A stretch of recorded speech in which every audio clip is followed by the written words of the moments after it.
Il y a à peine 3 ans et demi de cela, on était en 2021, en plein Covid, tu t'en rappelles probablement. J'étais étudiant en école d'ingé, en train de faire semblant d'écouter ma prof de maths à côté, caméra éteinte, micro éteint. Évidemment, ce que je faisais, c'était que je geekais comme un énorme addict. 8 heures, 10 heures, 12 heures, parfois 14 heures par jour. Je ne faisais que jouer aux jeux vidéo. C'est une addiction que je me traîne probablement depuis mes 6, 7, 8 ans où elle est apparue. C'était l'activité jusqu'à il y a 2 ans qui me procurait de très loin le plus de dopamine et de satisfaction dans ma vie. Dans cette vidéo, je vais te montrer comment précisément est-ce que il y a 2 ans, j'ai fait mes premiers 100 000 euros en transformant ou en sublimant mon addiction aux jeux vidéo vers un business qui me permettait de littéralement upgrader ou maxer mes stats, maxer mon personnage dans la vraie vie cette fois-ci pour me créer la vie que j'ai aujourd'hui qui me permet de vivre là où je veux, aller en vacances là où je veux, manger au resto que je veux, etc., etc. Je vais tout expliquer de A à Z. Si tu es un mec qui se reconnaît dans cette situation-là, et je sais qu'on est énormément, et reste bien jusqu'à la fin. Si tu n'es pas fichu de poser tes fesses 20 minutes devant cette vidéo qui va se dérouler en 4 étapes, je peux absolument rien faire pour toi. Donc reste bien jusqu'à la fin, je vais tout expliquer concrètement et je peux te garantir que dès la fin de cette vidéo, tu pourras littéralement reprogrammer ton cerveau pour devenir accro au jeu du business et faire de ta vie la vie dont tu rêves. On se retrouve dans 2 secondes sur mon écran. Ok, on se retrouve sur mon écran. Tous les jeux que tu vois affichés ici, je les ai absolument saignés. Et quand je te dis saigner, c'est vraiment saigner. Passer des centaines, voire des milliers d'heures, faire toutes les quêtes annexes, toutes les fins possibles et imaginables, chercher tous les trophées. Bref, j'ai passé des milliers d'heures sur ce genre de jeu. Et aujourd'hui, j'ai réussi complètement à me débarrasser de cette addiction et surtout la transformer en force. Donc, on va y aller directement. La première partie, c'est vraiment comment et pourquoi ton addiction peut devenir une force pour toi, ton addiction aux jeux vidéo. Donc, je vais te parler de ce truc qu'on appelle le circuit gaming qu'on a tous dans notre cerveau. Donc, ton cerveau possède ce truc que j'appelle le circuit du jeu. Et c'est cette partie de ton esprit qui va te donner envie de jouer des heures durant sans relâche. Et tu t'es peut-être déjà demandé comment ça se fait que j'en ai jamais marre. Comment ça se fait que j'ai toujours envie de continuer le jeu. Et c'est à cause de 3 principes que je vais t'expliquer ici. La raison pour laquelle tu peux passer 12 heures d'affilée sur Call of Duty, League of Legends, peu importe le jeu auquel tu es accro, c'est parce que ton cerveau, il est structuré pour fonctionner autour de 3 moteurs ultra puissants. Le premier, c'est la quête de statut. Le deuxième, c'est l'accomplissement. Et le troisième, c'est la progression. Finalement, t'es pas vraiment accro au jeu lui-même. Tu es accro à ce qui te fait ressentir, à ce que tu ressens en jouant. Typiquement, pour la quête du statut, tu vas avoir envie, je sais pas, d'être le meilleur, par exemple, du serveur, d'avoir le rang le plus élevé, etc. Par exemple, être challenger sur LoL pour ceux qui jouent à ce jeu-là. Impressionner les autres, finalement, être reconnu par les autres. Le deuxième point, c'est le sentiment d'accomplissement, pardon. Donc, atteindre un objectif, ok? Donc, gagner une partie, looter un objet rare, etc., etc. Le troisième principe qui rend notre cerveau absolument accro, c'est le principe de progression. C'est le fait que tu puisses monter en niveau, augmenter tes skills, grimper dans le classement, etc., etc. Il se trouve que dans les jeux vidéo, ces 3 principes ou ces 3 moteurs sont tous réunis au même endroit. Et c'est ce qui fait que les jeux vidéo sont aussi addictifs. Ces 3 éléments, ils vont former, si tu veux, le cœur de ta motivation. Il va te donner, ce jeu vidéo-là, la sensation de vraiment évoluer petit à petit, de progresser dans une hiérarchie sociale, même si elle est fictive. Et ton cerveau, finalement, il a du mal à faire la différence entre cette valeur sociale dans la vraie vie et cette valeur sociale fictive. Donc, le point que j'ai envie de t'adresser aujourd'hui, c'est que le statut que tu as dans les jeux vidéo, il a aucune valeur. Il a vraiment aucune valeur. Et je sais que peut-être que tes potes te trouvent stylé parce que t'es challenger ou que t'es prestige, je sais pas combien, etc. Mais dans la vraie vie, ça ne change absolument rien. Plutôt, tu vas réaliser que le gros problème, c'est que ta reconnaissance virtuelle n'a aucun impact sur ta vie. Plutôt, tu pourras progresser.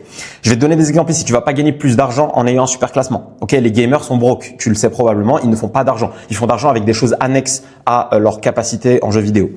Tu restes devant ton écran, tu te bouges pas. Finalement, tu vas juste devenir une loque au fur et à mesure et tu vas essayer de cope ou essayer de te rassurer sur le fait que tu deviens meilleur, mais finalement, tu ne changes rien dans ta vraie vie. Ta vraie vie, elle est misérable dans la plupart des cas. Tes relations sociales, évidemment, elles vont probablement se dégrader. Et moi, j'ai été là dans le sens où, quand tu es accro aux jeux vidéo, en fait, le monde réel, entre guillemets, t'intéresse quasiment plus. Pourquoi? Parce que ces jeux vidéo-là te donnent tellement de dopamine avec tellement peu de risques. Et c'est un point qu'on va adresser là très bientôt. Reste bien accroché. En fait, ça te fait paraître la vie réelle comme quelque chose d'un peu insipide. Et ça, c'est le moment où tu sais que tu es rentré dans un cycle infernal. Donc, finalement, tu vas risquer de te sentir un peu isolé. Tu vas avoir des problèmes de santé potentiellement, pas de perspective, pas de meuf, pas de business, rien du tout. Et la raison est très simple, c'est que tu n'as pas pris de recul sur ces moteurs, sur le pourquoi du comment les jeux vidéo te rendent addict. et comment est-ce que tu pouvais rediriger ça vers ton business. C'est exactement ce qu'on va voir dans la deuxième partie. La bonne nouvelle est vraiment le point d'honneur que j'ai envie de mettre à ce sujet qu'on adresse dans cette vidéo, c'est que cette même énergie qui te pousse à être hyperactif sur un jeu vidéo, tu peux la rediriger. Tu peux la rediriger. Et t'es pas obligé de gâcher toute cette motivation que les jeux vidéo te donnent, toute cette utilisation de ces 3 moteurs que je viens de citer dans quelque chose qui va littéralement rien changer à ta vie et qui va juste nourrir des regrets plus tard. Donc, ce circuit de la récompense, il va évidemment pas disparaître. Il est toujours présent dans ton cerveau. Tu vas rester un humain, que tu sois un geek ou un businessman. Le fait est juste de le rebrancher. Le fait est que tu dois juste faire en sorte de le rebrancher là où ça va avoir un impact dans ta vie. Et c'est exactement ce qu'on va voir dans la deuxième partie. Rediriger ton énergie vers le business. Et c'est exactement ce que j'ai pu faire. Donc là, je vais te parler d'un principe. Il y en a probablement beaucoup d'entre vous qui vont pas être d'accord avec ça. Mais c'est le principe de la suppression totale. Je sais qu'il y a beaucoup de personnes qui parlent de modération, etc. Personnellement, je pense et je suis convaincu que c'est du bullshit complet. Tu ne peux pas être dans la modération quand tu fais face à une addiction. Ok, et c'est juste la réalité du terrain quand tu te mets des barrières, des barrières progressives. T'as beaucoup moins de résultats et t'as beaucoup plus de mal à te détacher de la chose que si tu coupais radicalement l'addiction. Et c'est exactement ce que j'ai fait personnellement et encore une fois, ça vient de quelqu'un qui passait parfois jusqu'à 14 heures par jour sur des jeux vidéo. 14 heures par jour. Donc, l'idée ici, c'est de remodeler, de rediriger, de sublimer un petit peu cette addiction pour la transférer vers le business. L'énergie, ça c'est Lavoisier qui nous le dit, elle peut pas être créée ni détruite. Ok, rien ne se perd, rien ne se crée, tout se transforme. Donc, plutôt que d'essayer de détruire ça, tu vas juste rediriger cette motivation et l'utilisation de ces moteurs cérébraux que tu as vers le business. Si tu arrêtes juste le jeu sans autre projet, tu vas juste essayer de combler un vide avec une autre activité qui va pas forcément être productive. Et non être accro au sport, si tu es quelqu'un d'ambitieux, etc., ça va absolument pas suffire à atteindre tes objectifs. Ok, on a besoin de faire de l'argent et le business aujourd'hui en ligne, c'est la meilleure manière d'y arriver. Tu vas peut-être aussi te mettre à regarder des séries Netflix, etc., à écouter de la musique, peu importe. Si tu ne combles pas ce vide par une activité tout aussi prenante, mais qui te permet d'avancer dans ta vie, tu vas retomber dans juste une autre addiction. Donc, je te conseille fortement, si tu es quelqu'un qui avait envie de lancer un business, de rediriger ça vers un business. Ton cerveau, sache qu'il va toujours choisir la facilité. Et c'est pour ça que tu dois combler ce vide rapidement. Parce que ton cerveau, quand il va rester dans l'ennui pendant beaucoup trop longtemps, il va aller chercher le truc qui lui donne le plus de plaisir. Et évidemment que prospecter, ça donne moins de plaisir que de regarder un animé. Donc, la solution, c'est d'arrêter complètement les jeux. Arrêter complètement, c'est-à-dire couper le problème à la racine et commencer un projet entrepreneurial directement. Ok, tu peux le faire en même temps. T'as pas forcément besoin d'attendre d'arrêter les jeux vidéo pour commencer. Tu peux commencer pendant que tu es encore en pleine addiction, mais une fois que tu as pris ce momentum, coupe-le radicalement. Et de toute façon, tu n'arriveras pas à avancer si tu te traînes cette addiction-là. L'énergie que ton cerveau investissait dans ce gaming-là, il va pouvoir maintenant l'utiliser pour ton business, pour progresser dans ton business. Et toute cette quête-là vers la motivation, le statut, l'accomplissement que je t'ai mentionné, elle va être transférée dans ce business qui va devenir ta nouvelle addiction. Et je te bullshit absolument pas, c'est littéralement le cas pour moi. C'est-à-dire que je commence à avoir du plaisir, ou j'ai commencé à avoir du plaisir à travailler et à upgrader ou maxer mes skills en business. Et c'est un jeu comme un autre. Et c'est vraiment ça que j'ai envie de t'adresser dans cette vidéo. Maintenant, comment est-ce que tu vas pouvoir éviter la rechute? Tu connais peut-être cette sensation où tu décides de faire un break radical, etc. et après tu replonges. Ok, il y a plein d'addictions pour lesquelles c'est le cas, etc. Que ce soit l'alcool, le porn, peu importe. L'idée ici, c'est que tu vas avoir envie de rechuter à un moment ou à un autre. Donc, le meilleur moyen, premièrement, de contrer ça, c'est déjà d'en avoir conscience. Donc, d'être préparé psychologiquement, de dire, ok, il y a des moments où l'envie de rechute sera très forte. L'idée ici, c'est que tu prennes le réflexe à chaque fois que tu as ces envies de rechute-là, de manière disciplinée, à aller travailler sur ton business. Donc, dès que tu sens que ça rechute, tu vas faire 2 fois plus de prospection, tu vas faire 2 fois plus de contenu. Ok, tu vas travailler 2 fois plus sur ton business. Et ça, c'est une des meilleures manières d'adresser ça. Pour, encore une fois, discipliner ton cerveau qui est malade, faut le dire, et le rediriger, l'apprendre systématiquement à faire la connexion entre j'ai envie de rechuter ou alors je m'ennuie vers le business. Je dois travailler sur mon business. Partie 3. Comment est-ce que tu vas pouvoir utiliser ce qu'on appelle le dopamine loading? Ça, c'est mon mentor Charlie Morgan qui en a pas mal parlé. C'est un outil ou c'est un concept vraiment puissant. L'idée ici, c'est de comprendre comment est-ce que ta dopamine est chargée progressivement dans les jeux et comment tu peux utiliser la même chose dans le business. L'idée, c'est que tu vois dans les jeux, par exemple, je sais pas, pour devenir challenger sur League of Legends, obtenir l'arme ultime dans World of Warcraft, compléter les différentes fins dans Dark Souls, etc. Les geeks reconnaîtront tout ce dont je parle. Pour t'y conduire, à chaque fois, en fait, tu as des micro-étapes progressives à atteindre, des petites victoires qui vont t'amener à cet objectif-là. Donc ça peut être par exemple passer d'un niveau à un autre. Ça peut être par exemple je sais pas, parler à un tel PNJ qui va débloquer telle et telle quête. Tu as des petites victoires à chaque fois. Et en fait, à chaque fois, on te l'annonce, tu vois. Soit par exemple par une musique, soit par exemple par un affichage à l'écran. C'est-à-dire qu'on te donne un petit peu de dopamine pour te faire comprendre que tu avances pas à pas vers l'objectif ultime. Tu vois, tu dois sauver, je sais pas, la princesse. Bah là, ce que tu as fait, c'est que tu as éliminé le premier chevalier premier gardien du château, peu importe. Et le jeu, en fait, par ce mécanisme-là, qu'on appelle dopamine loading, il va en fait te permettre de te charger progressivement en dopamine. C'est-à-dire qu'il ne te donne pas toute la sauce d'un coup. Dans ton business, ça va être la même chose. Et évidemment, dans les jeux, il y a des moyens de bypass ça. Donc là, je t'ai mis ici, par exemple, les cheat codes où tu as accès, je sais pas, à tous les objets rares, etc. d'un coup. L'idée ici, c'est que ça va t'ennuyer. Et si tu as quelqu'un qui a déjà utilisé les cheat codes et autres, tu t'es rendu compte que c'était hyper chiant au bout d'un moment. Parce qu'en fait, juste tes niveau max, alors que tu viens de commencer le jeu, tu roules sur tout le monde, c'est pas marrant. Ok, pourquoi? Parce que tu n'as pas suivi ce principe-là. Les développeurs de jeux vidéo ou les personnes qui designent les jeux vidéo connaissent très bien le cerveau humain. Et donc, le fait que tu n'aies pas respecté ce principe-là, forcément, ton cerveau n'aime pas ça. Donc, comment est-ce que tu vas pouvoir restructurer ou réutiliser ce même principe-là dans ton business? Dans le business, il y a exactement les mêmes principes de dopamine loading, de mini-victoires qui t'amènent à ton objectif final. L'idée ici, c'est que tu as un objectif final, tu vois, c'est genre, je sais pas, être millionnaire par exemple, ou atteindre un certain niveau de revenu, 10K par mois, 100K par mois, peu importe. Il faut que tu sois en mesure d'identifier ces étapes intermédiaires et de te les écrire. Ok? Moi, j'appelle ça souvent dans mes vidéos le reverse engineering, c'est-à-dire que tu as un objectif final. Par exemple, tu veux faire 10K par mois, tu dis ok, mon offre, elle vaut, je sais pas, 2K par mois. Donc ça veut dire qu'il me faut 5 clients. Ok, je close chaque 10 calls, je close un client. Donc ça veut dire que j'ai un taux de closing de 10%. Ok, donc ça veut dire qu'il faut que je fasse 50 rendez-vous pour closer 5 clients. Et tu reverse engineer, etc. Tu te dis, ok, pour avoir un rendez-vous, je dois envoyer 100 messages de prospection. Et donc ça, c'est justement ces petites victoires. Donc tu dois être en mesure, si tu veux, de décrire de manière précise ces étapes intermédiaires et de les fêter.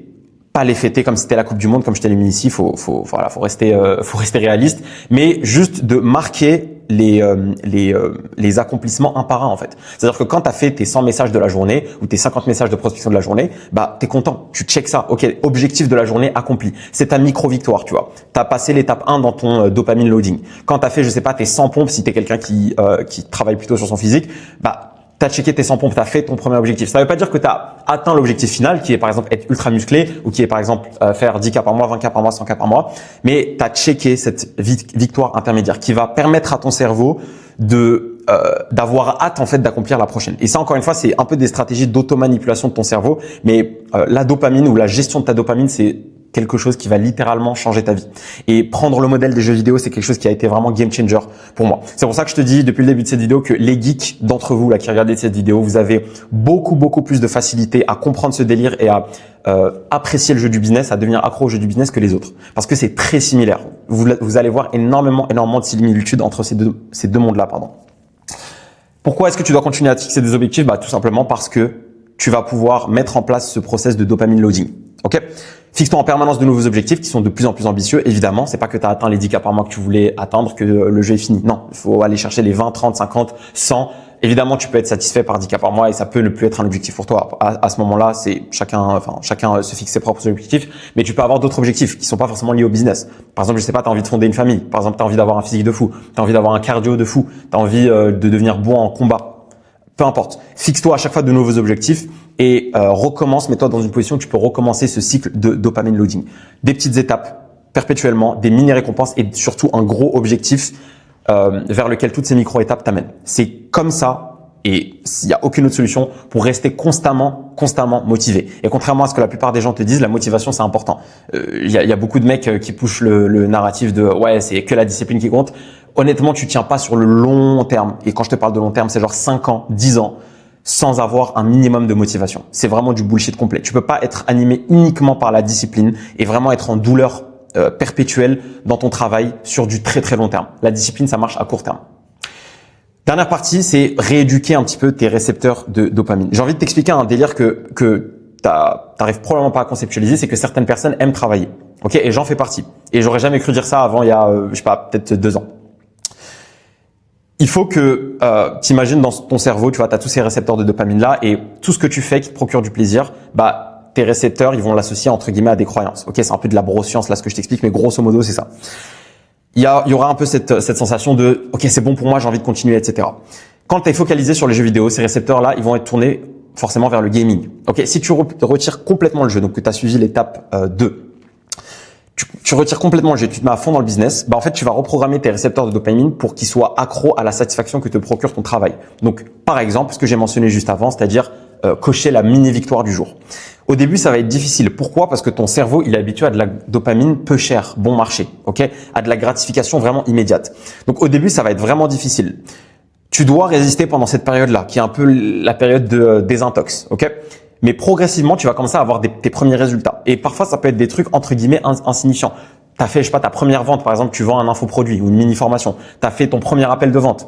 Tu as vendu ta première infrastructure IA. Tu as fait ton premier, t'as eu ton premier message réponse positive à tes messages de prospection. Ok? Tu as eu ton premier commentaire sur ta création de contenu. Peu importe. Petit à petit, ton cerveau, il va commencer à devenir accro à ces mini-victoires-là, mais qui sont associées au business parce que tu as supprimé complètement cette dopamine cheap, cette dopamine un peu éco plus que tu avais avec les jeux vidéo. Là, c'est de la dopamine plus difficile à avoir, mais vu qu'il n'y a rien d'autre à se mettre sous la dent, bah, ton cerveau va aller te pousser à la choper. Et c'est là où en fait le travail, qui est du coup le véhicule qui va t'emmener vers cette dopamine, cette petite victoire du jour, le travail va devenir vraiment un plaisir pour toi. Et je peux te garantir que c'est vrai. Et je t'assure que ça vient d'un mec qui était un méga geek des enfers et qui maintenant enjoy le fait de travailler. C'est réel, il faut que tu l'expérimentes, il faut que tu en fasses l'expérience toi-même pour y croire à 100%, mais je peux te garantir que c'est exactement ce qui va se passer ici.